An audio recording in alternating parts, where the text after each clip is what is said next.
Chapter 1397. Turn the situation around. Chapter 1397. Turn the situation around. Sing. You must die today. Tu Shih and his wife were yelling and attacking Sing. However, Ming Hong stopped them all. At this moment, Sing was helter-skelter. He couldn't focus on controlling the soul refining cauldron. Tu Shih was holding a thunder hammer. When he raised it, lightning flashed and thunder boomed. It was the archenemy of brutal souls. Even with Sing's energy poured into him, Ming Hong didn't dare to resist Tu Shih forcefully. Seeing his thunder hammer hack at him, he hurried to dodge. Ming Hong's body sizzled and smoked when lightning from the hammer struck him. Sing didn't have the power to control the soul refining cauldron anymore. As his anger rose, he decided to risk his life. Souls congregate. The departed souls and ghosts underneath him, controlled by his power, Upanishad, congregated and created two spirit snakes that coiled around his arms. He roared indignantly and aimed at Tu Shih. He opened his arms, and the spirit snakes danced, swiftly avoiding Tu Shih's hammer and worming toward Yun's body. Yun was holding a brocade flag that was embroidered with many interesting palaces. When she waved the flag once, a palace emerged like an illusion and attacked Sing. Her palaces seemed to be able to confine the opponent. How do I kill Sing? A thought popped up in Ming Hong's soul. It was Shi Yan's voice. The Soul Clan cultivates souls. When his soul altar is gone, Sing will die tragically. The brutal souls will swallow him. I can swallow his host soul too. Ming Hong was still fighting against Tu Shih, but the soul messages were delivered in his soul, so they weren't affected. Swish! A blood streak appeared on Sing's nape and stabbed forward. U.P. Dated by No Velful. Calm Sing's face went cold. He flipped his hands, and so many souls like a cloud of locusts flew out and pounded on the bloody sword. Bang! A horde of souls impacted with the bloody sword. After that, the blood halo on the sword dimmed, and even the eyes on the sword became a little puzzled. This bloody sword was the very first secret treasures that Bloodthirsty got. It was refined from the spine of an immortal demon expert. In desolate territory it had never failed. Not many divine weapons could resist this brutal sword. However, in this sea domain of nihility, the blood sword failed at its debut. The souls that Sing had refined had different auras, including filthiness, corrosiveness, and acid. Once the treasures of weapons got affected, they couldn't strike with their best. Although the bloody sword was keen, it was also affected and couldn't show its brutality. Roar! Then Dragon Lizard roared and shook around the entire place. He had finally stopped his defeating position. He stomped on the giant crocodile, pounding and tearing it. The giant crocodile no longer received energy from Sing through the soul-refining cauldron. It wasn't intimidating anymore. Forefather Dragon Lizard had hit it hard so that he even punched the souls out of it. Under such a given circumstance, the crocodile can endure for a long time. Sing's last brutal soul was Ming Hong, who was also subdued under Tu Shih and Yun's attacks. He couldn't really show his savagery. Sing was in a worse situation. Shi Yan had ambushed him, which had enraged him a lot. He looked at the phantom masked woman from a distance and shouted, "Please support me!" The snow lotus wildly twirled around the masked woman. One of them suddenly detached and hit a spot in the void where no one hovered. Thud! A silhouette appeared. It was Shi Yan. Shi Yan was dizzy after the hit. His entire body was also frosty and frozen. The masked woman said nothing as she rose her arm to pull Shi Yan. She didn't bat an eye at Sing. Sing! Shi Yan shouted all of a sudden after he reappeared. Sing was startled. He didn't know anything when he looked at Shi Yan. He was shaken immediately as he found mountains and seas of corpses in Shi Yan's eyes. Bleeding, cut limbs were flooding toward him with so many brutal thoughts and crazy, bloodthirsty intentions. Sing was lost quickly, because the masked woman had slaughtered everywhere. The sea of asteroids that were previously dragon, lizard continent now had hundreds of corpses hovering. Shi Yan had guided the resentful energy and dead energy from those corpses toward Sing's inner world while staying invisible.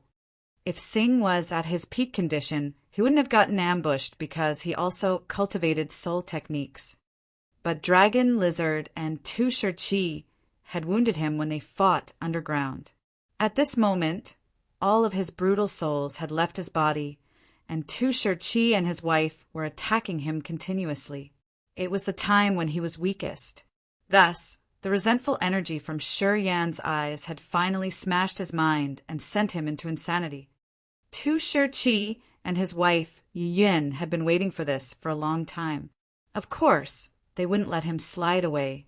They both stormed toward Sing. Strangely, Ming Hong, Sing's brutal soul, didn't stop them. At the moment, Sing's soul broke, and the giant crocodile was weakened too.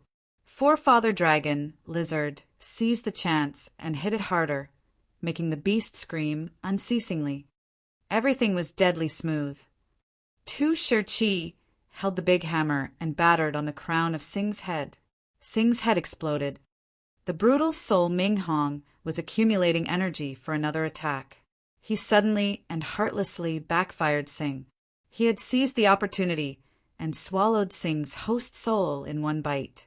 After that, he urged his power Upanishad to absorb the dying giant crocodile. Swoosh, swoosh, swoosh. Many departed souls were guided toward Ming Hong. After he had swallowed Sing, he became the host soul. When Sing's head exploded, he got his freedom, and he had even backfired Sing. Ming Hong didn't hesitate and turned into a cluster of a dark cloud that brought so many souls that Sing had refined away. After a flash, he disappeared. Everything happened so fast that Tu Shih couldn't react. He only saw Sing's head explode and many departed souls and ghosts gather by Ming Hong. Then, Ming Hong, the brutal soul, left quickly. Don't let him go. Forefather Dragon, Lizard thundered. A humanoid body appeared in its true body and chased after Ming Hong. It's Sing. He wants to escape. If we give him time, he will recover soon. Kill him now. Forefather Dragon, Lizard, didn't know what had happened, so he thought that Sing was running away after using some secret technique of the Soul Clan. He wanted to uproot this threat. Even Tu Shih and Yun were bewildered. They thought that Ming Hong, the brutal soul, was Sing.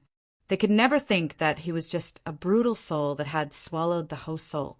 Tu Shih and his wife chased after Ming Hong together with Forefather Dragon, Lizard. The masked woman was surprised.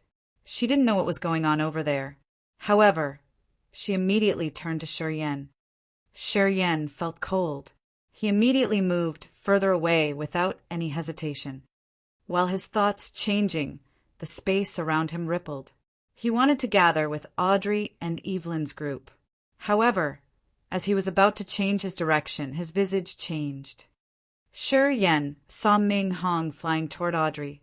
When Shi Yan sensed Audrey, he found Ming Hong bring so many souls in a black cluster that entered Audrey's soul altar. He understood it immediately. Ming Hong had seized the chance to backfire and swallow Sing. He had become the host soul and gathered countless souls and ghosts that Sing had refined. He wanted to escape, but Forefather Dragon Lizard and Tu Shih had aimed at him. As he knew that Audrey was safe, he decided to choose her as his shelter. I am Ming Hong. I want to fuse with you right now. I need your help to escape those people's pursuit. A voice arose in Audrey's head. Audrey was stunned when she found so many souls appear in her sea of consciousness. The power of those souls made her shiver in fear. You know I won't hurt you. I'm telling you a method. If you do it right, all the souls that Sing had refined will call you master. It's your destiny. And it's also our Imperial Dark Clan's destiny. You should do it immediately, urged Ming Hong. Audrey was resolute. Tell me the method. Open your mind to receive my inheritance. It's the secret technique that Singh of the Soul clan used to control us. A wisp of Shiryan's soul consciousness still stayed in Ming Hong's soul. Thus, he knew the conversation between Ming Hong and Audrey. While Ming Hong was giving Audrey secret techniques of the Soul Clan, Shiryan understood that Audrey's fortune had come. With Ming Hong's inheritance, Audrey's achievement in the future wasn't going to be less than Singh's. The supernatural power Upanishad and the strange energy of the Soul Clan came from the brutal souls that they could tame. Today, Ming Hong had become the host soul, and he had seized Singh's attainment for many years. He used them all to strengthen Audrey. Audrey became one of the strongest warriors of Imperial Dark Tribe, and she had a chance to be even stronger than Ming Hao.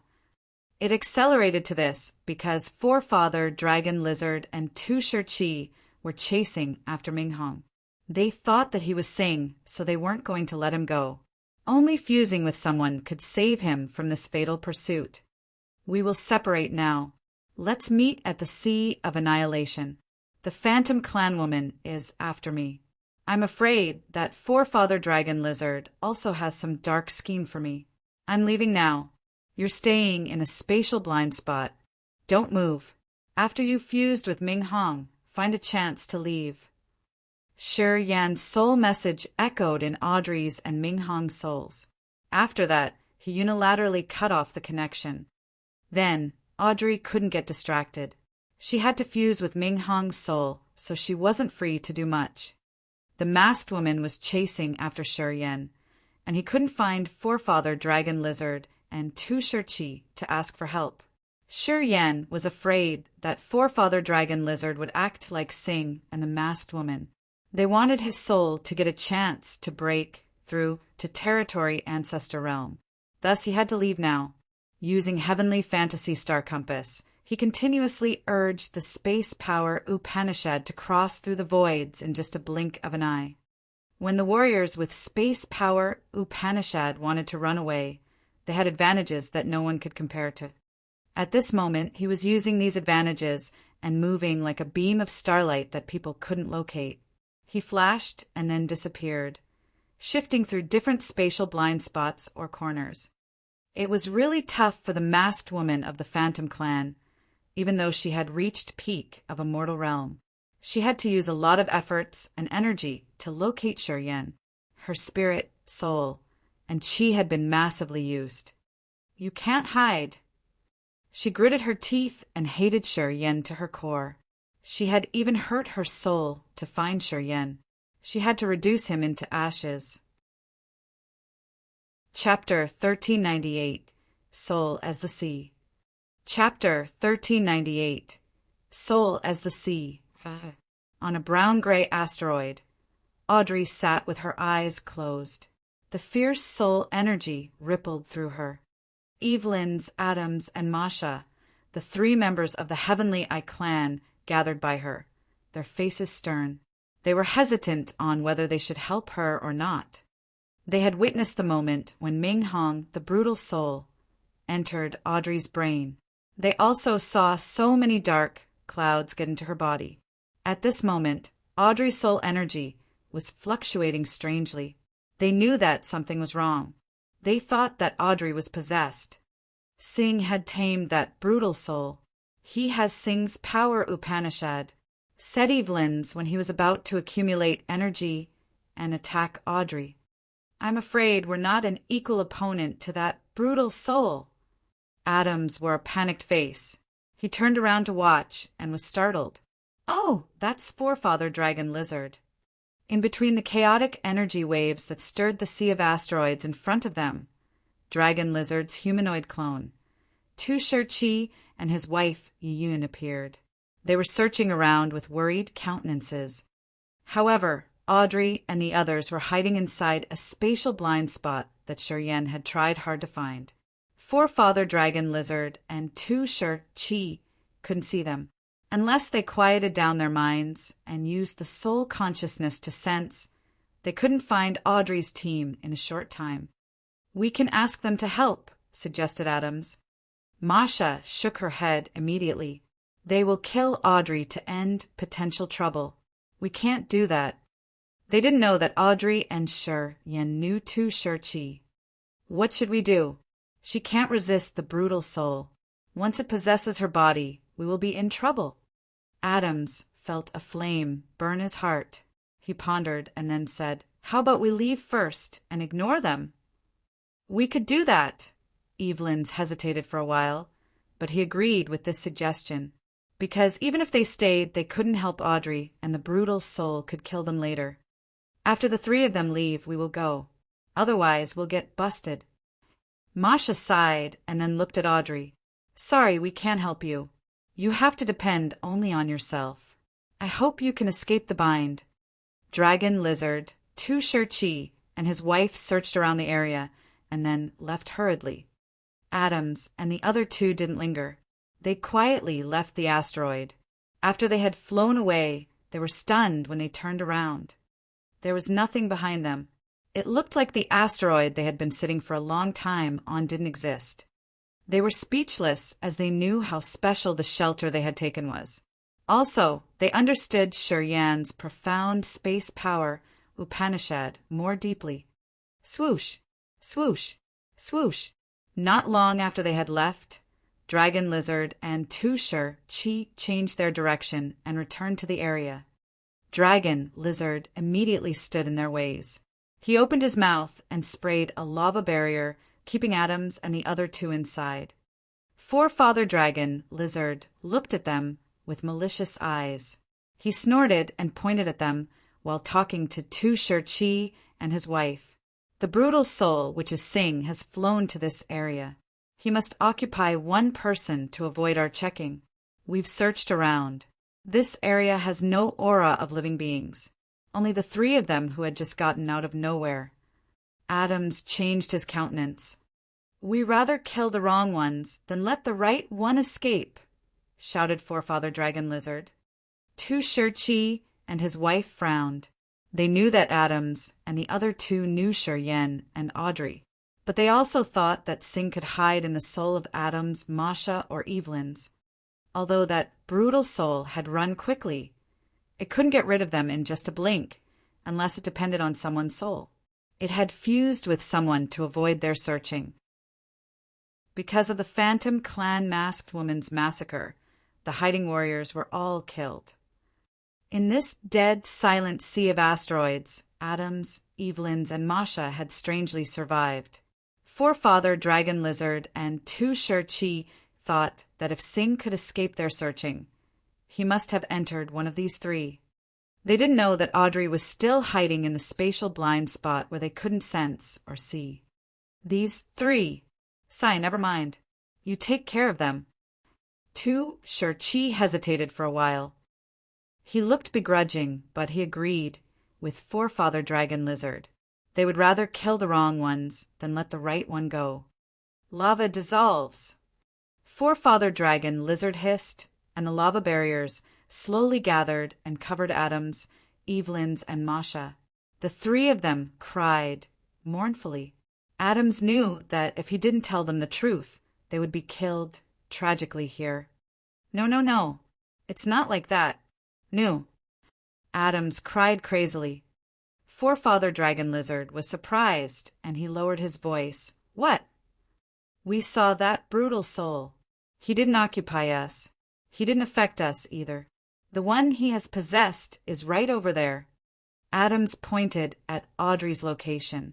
"Naked eyes couldn't see that area. It's a spatial blind spot. We just got out of it." "Wait a minute." Tu Shur-chi shouted. Forefather Dragon Lizard retracted his arms. He hesitated for a while, and then released his soul consciousness at the peak of a mortal realm to search. Then his scarlet eyes brightened. Two strange light shots toward the area Adams had pointed out. Swish! Just like a rock wall or space that eroded, the hidden asteroid and Audrey sitting on it appeared. On the gray-brown asteroid, Audrey was sitting cross-legged. Innumerable souls and ghosts like layers of mountain ranges appeared around her. Above her head, countless dark clouds of souls hovered like black stars. So many departed souls and ghosts were surrounding Audrey while she was wearing a faint, in different countenance, and had her eyes closed. A minute vortex appeared at her glabella. The vortex was crazily revolving and drawing a lot of souls in it. Adams was so surprised. He thought that Audrey was already possessed and she would be killed soon. At this moment, he didn't feel guilty as he thought that Audrey was already dead. He showed her location, which was also a way to take revenge for her death. A clear soul appeared from the vortex in Audrey's glabella between so many ghosts and departed souls. It was her host's soul. Gotcha! Forefather Dragon Lizard sneered. As soon as he saw the soul, he didn't think too much and raised one hand to strike. Yin suddenly screamed, ear-piercingly, "Hold on." Forefather Dragon Lizard darkened his face. "It's not right. She's not Sing." Tu Shirchi reacted and pointed at the host soul flying out of the vortex. "Her host soul is still alive. She's not possessed. Otherwise, we should have seen Sing's soul there, not her host soul." Forefather Dragon Lizard wasn't ignorant. He had just let his anger control his mind for a while. He was awakened when the other two reminded him. "It's not like what we've thought." Tu Shirchi rubbed his chin and pondered. "Don't act rashly. We should wait and see here. After she's done, we will know what happened." Forefather Dragon Lizard thought for a while and then nodded. He didn't hurry to kill Audrey. Swoosh, swoosh, swoosh. Audrey's host soul vigorously flew out of her labella. It was like a wizard mumbling an incantation that ran directly into people's souls. Tens of thousands of souls floated by her. They were affected by the incantations, and they flew around before entering her head through her glabella. A corner of the soul sea appeared inside the vortex, filled with souls. Audrey's host soul was like a fishing net that covered all those souls. A fearsome, massive crocodile suddenly appeared underneath her. Dragon Lizard's face went cold as he tensed instantly. Tu Shirchi hastily rose his hand to signal Dragon Lizard to calm down. Under the power of Audrey's incantations, the giant crocodile opened its mouth and released brutal souls that it had swallowed. There were 5 out of 7 brutal souls Sing had tamed. Audrey's host soul stimulated them and made them enter the soul sea in her vortex. After the giant crocodile disappeared, many souls floating above Audrey's head suddenly changed into Ming Hong's appearance. Ming Hong, the brutal soul, had a pair of deep and stern eyes as he had his full consciousness. He hovered like a massive ghost behind Audrey and gazed at Dragon Lizard. A soul message was sent to Dragon Lizard. "I swallowed Sing alive." Forefather Dragon Lizard was shaken hard. He shouted, "What did you just say?" "I swallowed Sing. He's dead." Ming Hong said, and then opened his mouth. Inside his giant, dark mouth, the others could see pieces of Sing's soul, which slowly melted down into smaller pieces. "Oh gosh!" Yiyun screamed in fear. Sing had been brutal and arrogant for so many years. In the end, his brutal soul has swallowed him. That's karma. Tu Shirchi was also surprised. So, Sing is dead now. Forefather Dragon Lizard wasn't certain. Tu Shirchi and Yiyun nodded. Forefather Dragon Lizard sighed, his face awkward. "It's good that he's dead. We can save ourselves from a lot of trouble. Otherwise, all the members of the Soul Clan would have thought that they could hunt us down. Yeah, I hope that Sing's death will wake up the Soul Clan. They shouldn't be too frenzied." Tu Shirchi and Yiyun exchanged looks as they suddenly felt bitter. They understood the Soul Clan deeper than Forefather Dragon Lizard. They knew that the Soul Clan would never let this slip away easily. However, they didn't want to explain this to Forefather Dragon Lizard. The more the Soul Clan hated the Dragon Lizard clan, the more the Dragon Lizard clan had to depend on their clan. They had to take the same boat as the mysterious Sky Clan. It was the result that they had desired. They didn't discuss more and just watched Audrey and her changes. Chapter 1399 Fortune. Chapter 1399 Fortune. Underscore people were still suspicious. They didn't know why Ming Hong hadn't possessed Audrey after he had swallowed Sing. He let Audrey's host soul stay. It was against his common sense. With his power after swallowing Sing, he could become the leading soul of the 7 brutal souls. If he could take Audrey's body, even though he couldn't get back to his peak of power, at least he could regain his freedom. He wouldn't be bound to this woman. This made them think a lot. But they knew one thing. From now on, Audrey was the brutal soul's new master. The souls that Sing had spent years refining were now her fortune. As long as Audrey wasn't really ignorant, she had the potential to one day reach Sing's level when he was still alive. If Audrey had excellent innate talent, she was going to progress fast, and it was going to be hard to predict her future attainment. The Soul Clan was one of the 7 great clans, anyway. Sing was the commander of the Soul Clan, and his understanding of Soul Power Upanishad was clear and profound. These things now benefited Audrey, and they were great nutrients for her growth. The others looked at Audrey, yearning and complimenting. "Who is she?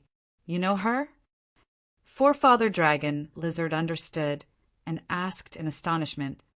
Tu Shih-Chi and Yin smiled. "The kid who came to talk to you about the soul refining cauldron ambush is her man. Yeah, we've met. This little girl is nice too. They are together," explained Yin. Forefather Dragon Lizard understood it now. He suddenly asked, "Oh right, where's that kid? I noticed that a masked woman from the Phantom Clan had chased after him. Why didn't he gather with us?" Listening to him, Tu Shih-Chi and Adam's group had noticed that.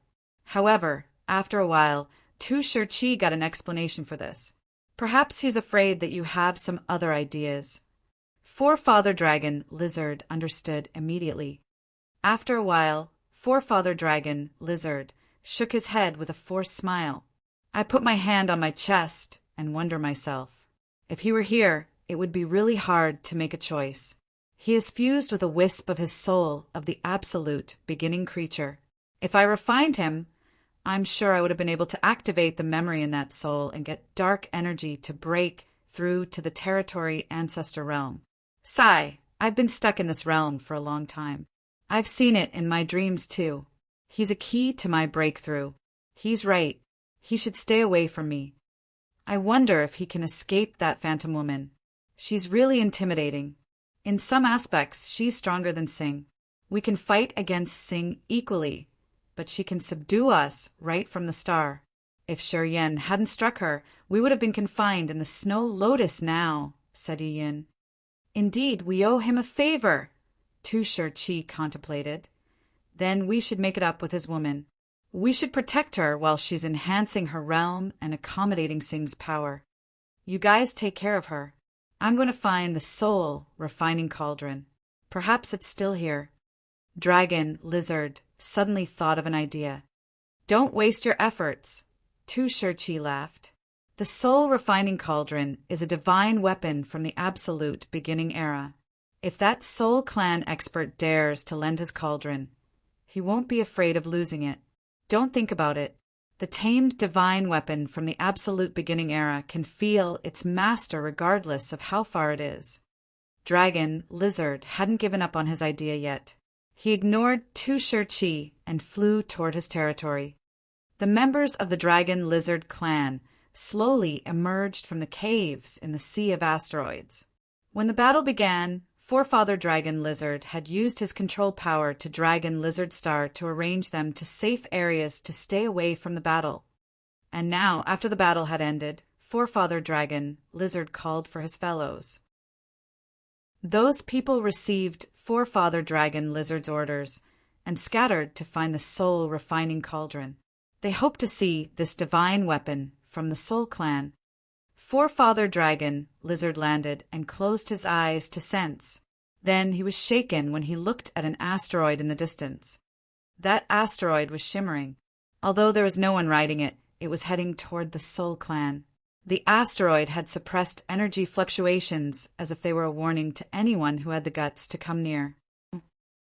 Some members of the Dragon Lizard clan saw the flying asteroid. They were moved, so they wanted to stop it. Get back here, all of you. Forefather Dragon Lizard screamed and called all of his fellows to get back. With a stern face, he said, "Its owner has it under control now. Don't go there to die." He was filled with fear indeed. When the territory ancestor expert controlled the absolute beginning divine weapon, it could be very formidable. Since that person didn't use the cauldron to eliminate this area, he would have something that scared him. Perhaps because of the distance, he had to spend more energy for some other reasons. If Dragon Lizard clan members stopped the soul refining cauldron and enraged the others, the Dragon Lizard clan would disappear from this vast sea of stars. Forefather Dragon Lizard understood the situation quickly. Sighing, he returned to the asteroid where Audrey was sitting. Together with Tu Shih and his wife, they watched Audrey. After a long time, Ming Hong, the brutal soul, had also gone into the vortex. Audrey's host soul returned to her soul altar, and the vortex on her forehead disappeared. She finally opened her eyes. "Congratulations," Yuna praised and smiled at her. "With your cultivation base, if you're not disturbed, you will reach third sky of Immortal Realm soon. Haha, this time, you have the biggest fortune. If that kid knows you have such an auspicious chance, he will be very happy for you." Audrey knew what she had. Her cold face beamed strangely. "Thank you." Her host soul had always paid attention to the surroundings. Thanks to Tu Shih and Yiyun, Forefather Dragon Lizard didn't kill her. She had thanked them sincerely. "Yeah, I was a little rash. I owe that kid too. If he hadn't broken that Phantom Woman's plan, we couldn't have killed Sing." Forefather Dragon Lizard hesitated for a while and then took out a pellet. He shot that pellet towards Audrey. "It's an immortal pellet. This is because I am thankful to him. I hope that when you see him, you can tell him that I'm sorry. It's true that I did think about killing him to take his soul." Audrey was thrilled. Her shaking fingers wrapped around the magical pellet that had helped Shiryan enter the immortal realm. She knew that this pellet was made of a level 7 life star with billions of lives on it. Lizard had refined them personally. Also, this pellet was the focus of the Dragon Lizard clan's festival. She had never thought that Forefather Dragon Lizard would give her one. With those souls from Sing, your attainment in the future won't be ordinary. Even now, you're strong enough to defend yourself. In this sea domain of nihility, aside from some dangerous areas, you can travel around, smiled Yin. Audrey held the immortal pellet tight. Her eyes twinkled as if she was considering something. After a while, she nodded to them and said, "See you later." She didn't explain anything or say more to Adams, Masha, before directly flying away. Countless souls moved under her feet and gave her a terrifying aura. Also, her energy fluctuations weren't less than the warriors at Immortal Realm. "Forget it. I think she hates us too." Masha forced a smile. At the critical moment, Adams had pointed Audrey out to save his life. Although he didn't create a hopeless situation for her, Adam's deed was wrong. Masha and the others didn't have the face to go with Audrey. They could only see her leaving. "Here, it's for you." Tu Shih thought for a while and then gave Masha a jet black token. "If the Heavenly Eye clan wants to depend on our Mysterious Sky clan, you can take this token to the Mysterious Sky clan. We will accommodate you." Listening to him, Evelyn's, Adams, and Masha were so thrilled. Masha quivered while holding the token. "Real? Really? Our Heavenly Eye clan can come to depend on your Mysterious Sky clan? You really want to shelter us?" To give that kid face, Tu Shih didn't conceal anything and spoke casually. Masha, Evelyn's, and Adam shivered. Then they looked in the direction Yen had disappeared and thanked him inwardly. Usually, the 7 great clans would only accept second-class clans like the Water Tribe or the Dragon Lizard clan to be their vassals. The Heavenly Eye clan was just a third-class clan. They didn't have the qualifications to depend on the mysterious Sky Clan. If they wanted to do that, they had to be a second-class clan. If they became dependent on the mysterious Sky Clan, they would receive many benefits. Later on, when the Heavenly Eye clan had some disputes with the other clans, they could use the reputation of the mysterious Sky Clan to scare their opponents. If the Heavenly Eye clan got into a dangerous situation, they could call the mysterious Sky Clan for help. The mysterious Sky Clan wouldn't just sit and watch them die. They had to protect those people to ensure loyalty from other dependent clans. Even if it wasn't their wish, they could at least ensure that the Heavenly Eye clan wouldn't be hunted down to the last member.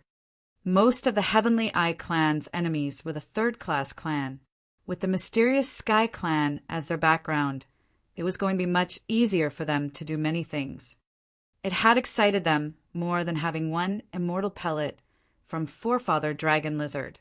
2 Sure Cheese Promise was a safety assurance to their entire clan. They were wholeheartedly grateful for Sure Yen. They knew that 2 Sure Chi appreciated them because he wanted to give Sure Yen face.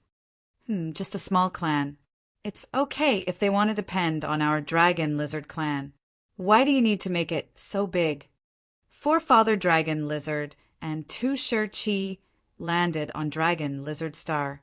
Forefather Dragon Lizard asked because he couldn't understand 2 Sure Chi's motive. Haha, you don't understand, 2 Sure Chi smiled. If that kid knows we gave him face, he will have more good impressions of our mysterious Sky Clan. Earning his good impression will be precious in the future. The good impression given to a territory ancestor realm expert will be more important than accommodating 100 Heavenly Eye clans.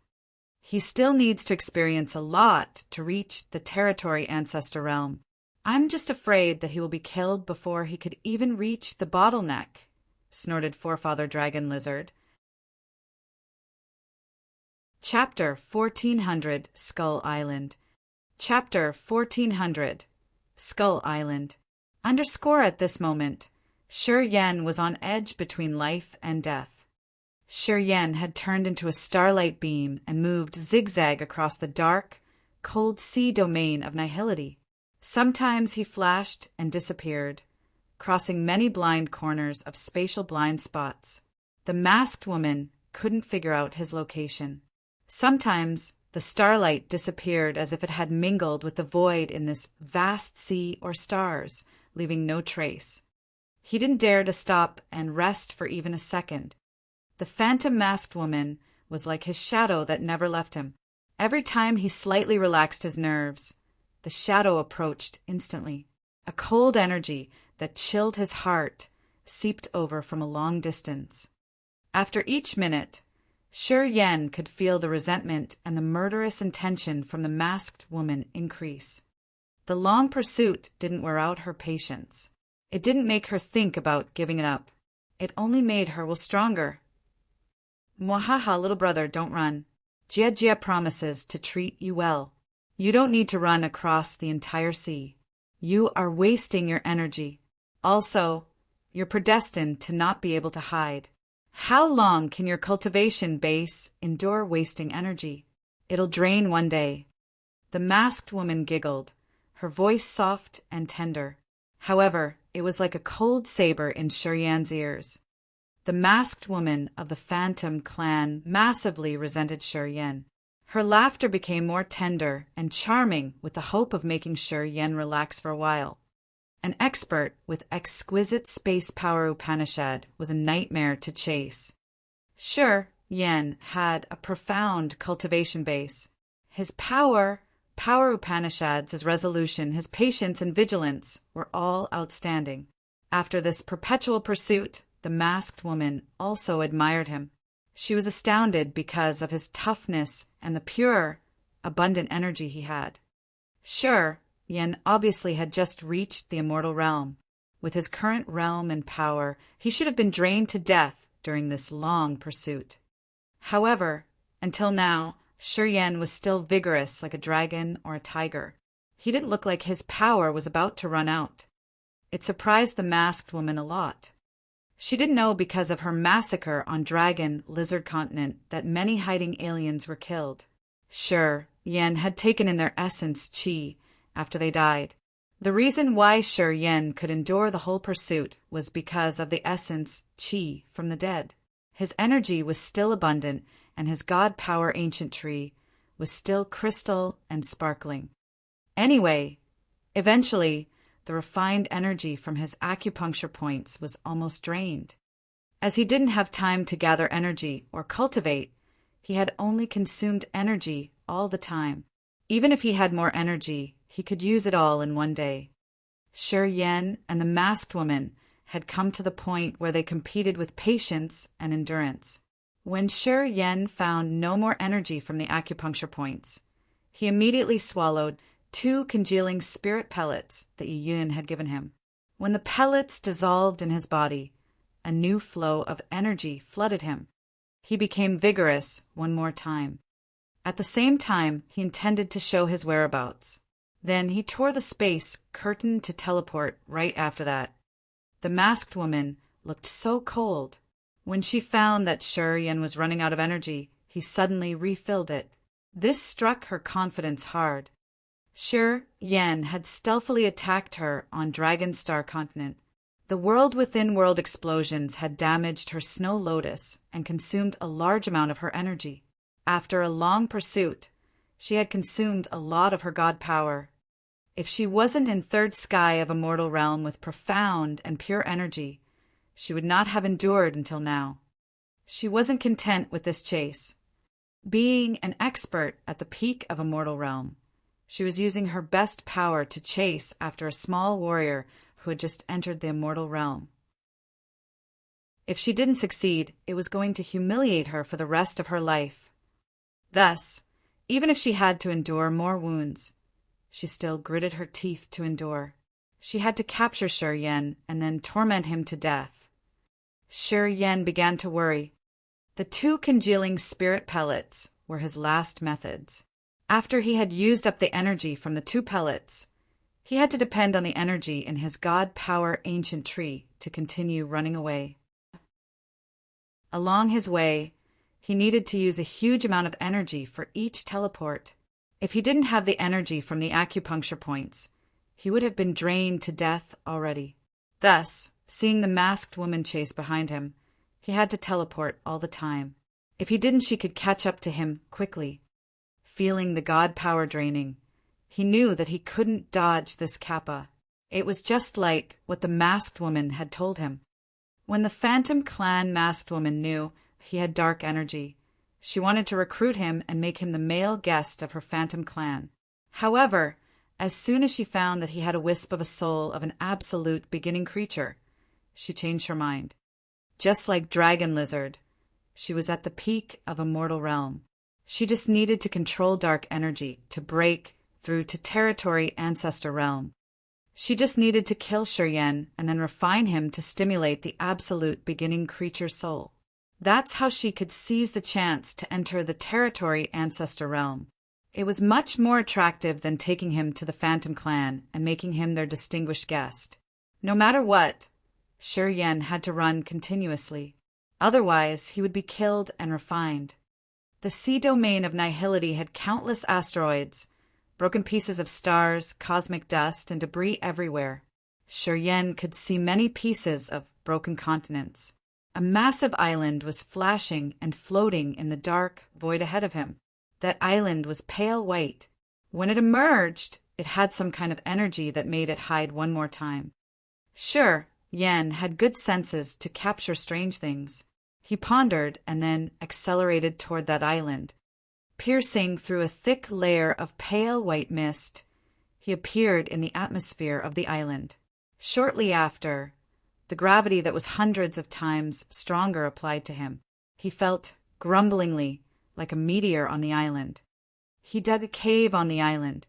Crawling out of the cave, he urged his power to move dozens of meters. Looking at the vast land, the mountains and ditches, he was frightened. This island was so massive it was around 10 times bigger than the Immortal Island.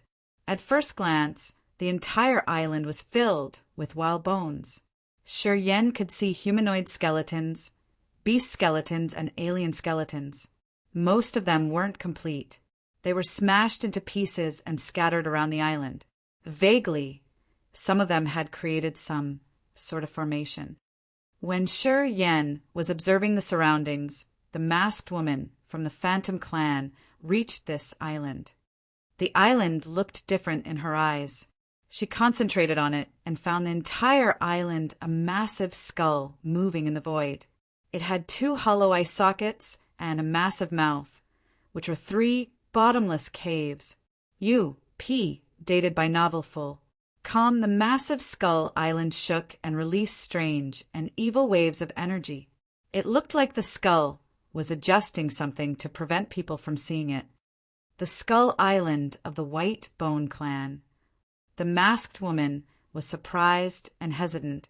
She knew that this Skull Island was the territory of the White Bone Clan. If she intruded it, she could cause a dispute and offend the members of the White Bone Clan. However, she wasn't content. She had chased after him for a long time. She wasn't going to let him go from here. After hesitating for a while, she called sternly, "Mei of the Phantom Clan, I want to land on the island for a matter. I wonder which friend from the White Bone Clan is staying on this island." She revealed her identity and called toward the floating Skull Island. A charming woman, concubine or female entertainer. The Skull Island was still flashing. The empty sockets shimmered with bizarre lights. No one answered her. Then, "I'm sorry for offending." Mei thought and then called out gently. She headed toward the massive Skull Island. Through the pale white mist, her sexy body landed on the island. Although the gravity here was hundreds of times stronger, she was still floating and slowly descending like a fairy. Her cold eyes raked around to search. She didn't see Yen. She snorted and used her soul consciousness to check. Her soul consciousness was like a thick mesh net lowering from the sky to cover every small corner. The island appeared as a skull with countless piles of white bones in different sections. At this moment, while Mei was releasing her soul consciousness to search, her soul energy seemed to activate some kind of gravitational formation. She saw 3 spots where white bones with strange and malicious aura shimmering gathered. The hollow sockets of the massive skull suddenly sparkled in white, eccentric lights. It flashed and then disappeared. "I'm here just to find person. I'm not going to disturb your cultivating time. Please forgive me." Mei seemed afraid of the White Bone Clan a lot. While using her soul consciousness to search, she screamed tenderly to show that she didn't have any evil intention and that she had no choice but to land on the island. Swish! Mei sexy body swayed and then flew toward a pile of white bones. Boom! Boom! Boom! The white bones were smashed and it revealed Yen. He immediately urged his power, Upanishad, to teleport. Boom! A strange energy grumblingly released from the thick white mist above his head. The space was bound to so many layers of clouds. Yan's space power Upanishad was restricted. He couldn't build a space bridge to teleport. He stood up and looked at Mei coming with a faint smile. His eyes suddenly filled with brutal and savage intention. "Then I should risk my life in a nice battle." Roaring like a caged animal, his god power surged all. At the same time, he stimulated the power of his blood. The bone wings appeared on his back, while armor with spikes covered his body. Yen decided not to retain anything in this battle. He was going to urge the death power Upanishad and swallow power Upanishad to the acme. To save his life, he wasn't going to hesitate to pay any price. A brutal, murderous aura shot out of his body. While his thoughts were changing, the death and life power Upanishad circulated first. Shortly after, the soul burial field of death power Upanishad was created. Magically, billions of twinkling light dots flew out from countless pieces of bones. They were like fireflies or raindrops that congregated on Shiryen. Mei Ji swiftly came forward. With begrudging eyes, she couldn't help but furrow her brows. I said, I don't want to disturb you. I'm here to capture this person. She thought that the members of the Whitebone clan on this Skull Island suddenly took action. She didn't think that the light dots from the Whitebones were related to Shiryen. There was no sound replying to her from the Skull Island. Mei Ji snorted. She didn't say more. Her agile, while hand snatched over Shiryan's head like a venomous snake. The chilling aura, like a glacier, stormed and seeped into Shiryan's body. Shortly after, his body began to freeze. Chapter 1401, A Little Skeleton. Chapter 1401, A Little Skeleton. Underscore billions of light dots flew out of the white bones and flooded Shiryen. The cold, sinister energy dots hovered around Shiryen and merged with the soul burial field, giving him the ability to control this new energy. At the same time, Mei Ji of the Phantom Clan took action. Her white hand snatched toward him from a distance, like an agile snake. The cold energy seeped into Shiryan's soul altar and made his entire body make crack sounds. He could even see his body slowly freeze in frost. The space around him was frozen, while the white bones underneath had become crystal-like ice sticks. Everything was frozen under Mei Ji's power. Mei Ji was a member of the Phantom Clan. She was born with a gift of a mind-controlling technique. While she was talking to someone, her laughter, or even a wince, was enough to enchant and capture the other's mind. Her hot, sexy body made people think that she had lived a life of debauchery. In her nature, she was cold and dark. She also cultivated ice power Upanishad. However, she just needed to use the soul-enchanting technique to kill her enemies. When she attacked Shiryen because of his tough will and the Origins flames, she had to use her real power Upanishad. Crack, crack, crack. The soul of freezing echoed continuously. Mei Ji's eyes were so cold and her voluptuous body was filled with extremely cold energy.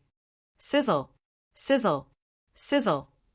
Billions of twinkling dots twirling around Shiryen had become mist under the cold energy. A thick mist now covered Shiryen. However, Shiryan's eyes were bright inside the mist. His mind and soul weren't affected at all. His sword-like fingernails suddenly received energy from the mist when his power Upanishad switched. Swish! His hands tore the mist. The dead, silent energy bloomed from his fingertips. 10 pale flames that were like soul-taking chains attacked and attempted to coil Mei Ji's jade-like neck. They didn't even care about layers of her cold energy. Mei Ji's eyes were so cold as she talked. I am Mei Ji from the Phantom Clan. I've made myself clear that I don't want to trouble you. If you help this kid deal with me, don't blame me for not giving face to your Whitebone clan. The aura from the 10 pale flames was the unique aura of the Whitebone clan. It made her think that someone was helping Shiryen discreetly. That's how he could expose such powerful attacks. Then, Mei Ji spurted an ice lotus. The lotus had icy, crystal petals. Inside the petal, some sort of white flames were flickering as if they had life energy. The 10 pale flames wanted to avoid the ice lotus, but the flames inside the petals had attracted them. Unexpectedly, they got rid of Shiryan's soul control and went to the ice lotus.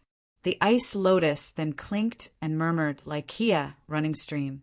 The 10 white flames subsided and slowly disappeared. Kill! A red sea gushed out from Shiryan's chest like a giant dragon soaring out of the abyss. The blood-red sea suddenly condensed into a bloodthirsty, 100-meter-tall demogorgon. Its body was like a mountain with a pair of red iron, anchor-like claws. Its claws then pounded on Mei Ji's head. Mei Ji's bright eyes were frightened. She looked at the demogorgon made of the bloody sword and was panic-stricken. It was the secret technique of the Dark Demon Clan. Who was this kid? How has he mastered all the strange and rare techniques? She rose one hand to grab something, and a radiant ice mirror emerged.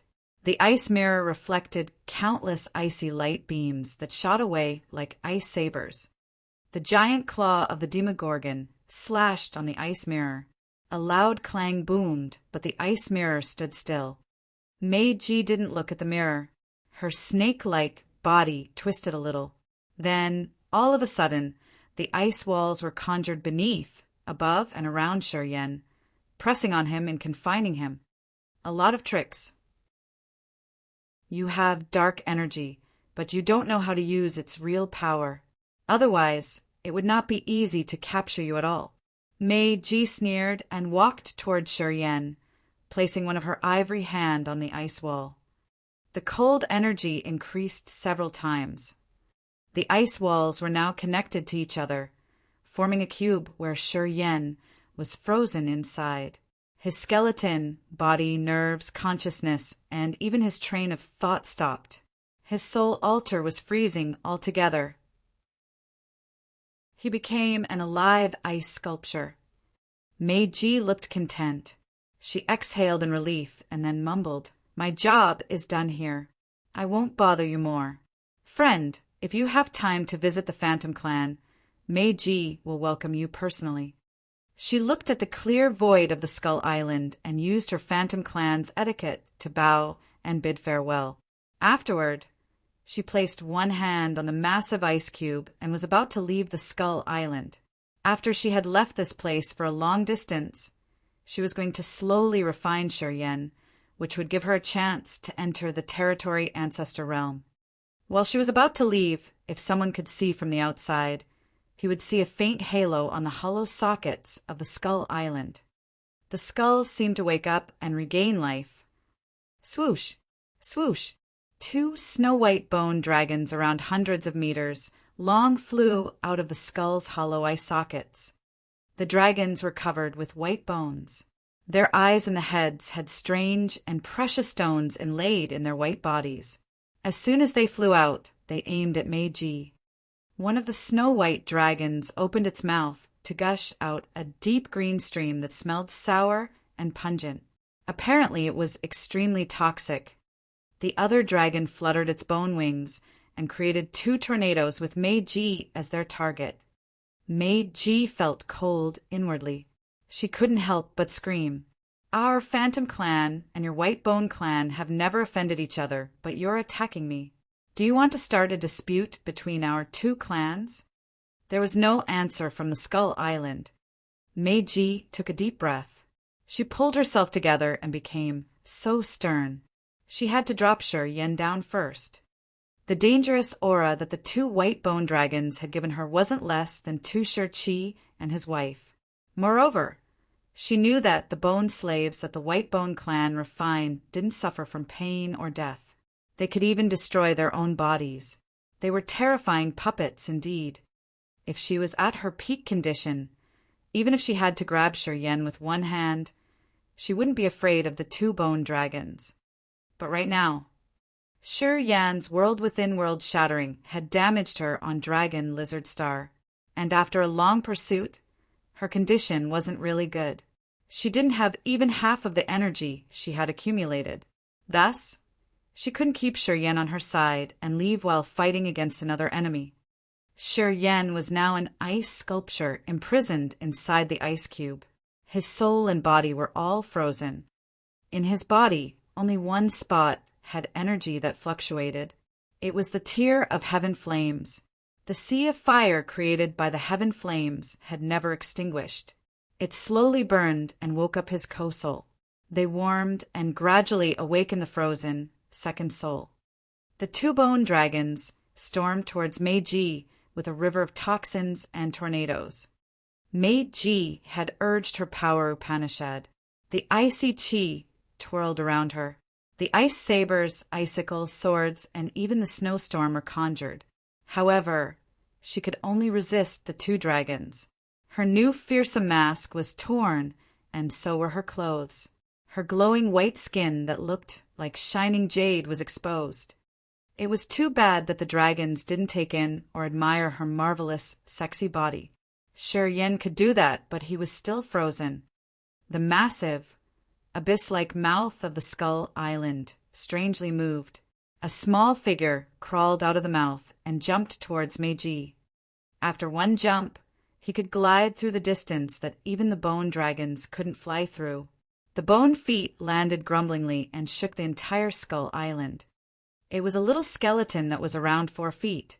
Each bone of the skeleton was shining and transparent, like a crystal. The skeleton was glowing, and it looked pretty bizarre. To the White Bone clan, with this height, this skeleton was just a child. It was going to need a long time to reach adulthood. The skeleton was moving at breakneck speed. It was closer to Meiji after each second. The White Bone clan was a unique clan. The children in their clan weren't born in their mother's womb. Each child of this clan was refined by its parents.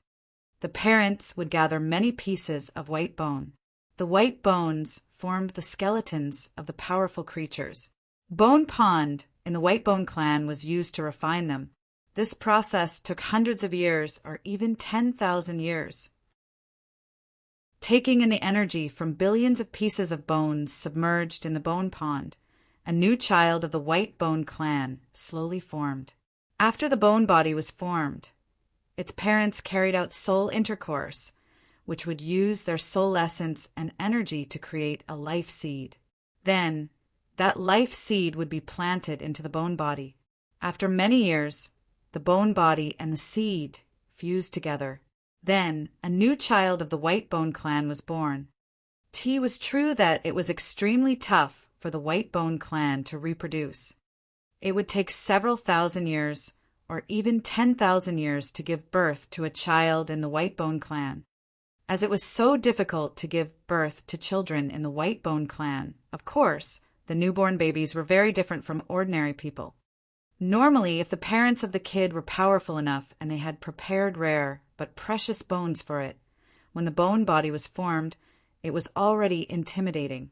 It could even be as strong as an immortal realm expert. Also, if the parents had powerful and profound souls, the life seed created from their soul intercourse was extremely extraordinary. Normally, when a child of the White Bone clan was born, it had already reached King God realm. If its parents were more formidable, it could reach ethereal God realm or original God realm. And it wasn't strange for an incipient God realm baby to be born after the life seed was activated. The White Bone child was galloping towards Meiji. There were so many mysterious and magical absolute beginning symbols on its little skull. On its way, it had grumblingly stomped on the bone ground of the Skull Island, which was like a terrifying earthquake. The power from this pair of bony feet was actually so formidable that even the immortal realm experts couldn't have such power. This little skeleton had reached at least the immortal realm. It was small, but its realm was very high. There was no need to wonder how fierce its parents were.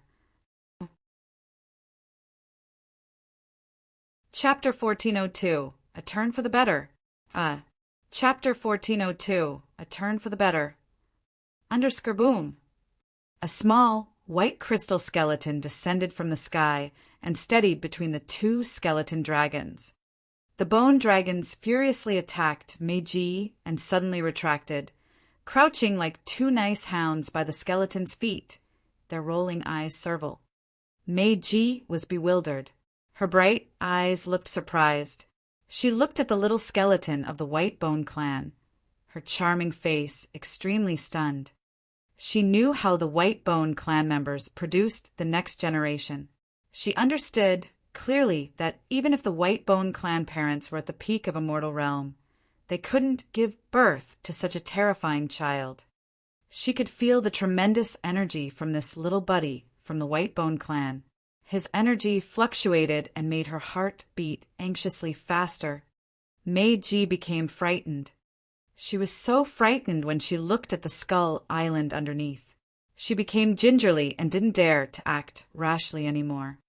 The parents that could refine such a formidable child had unimaginably profound realms.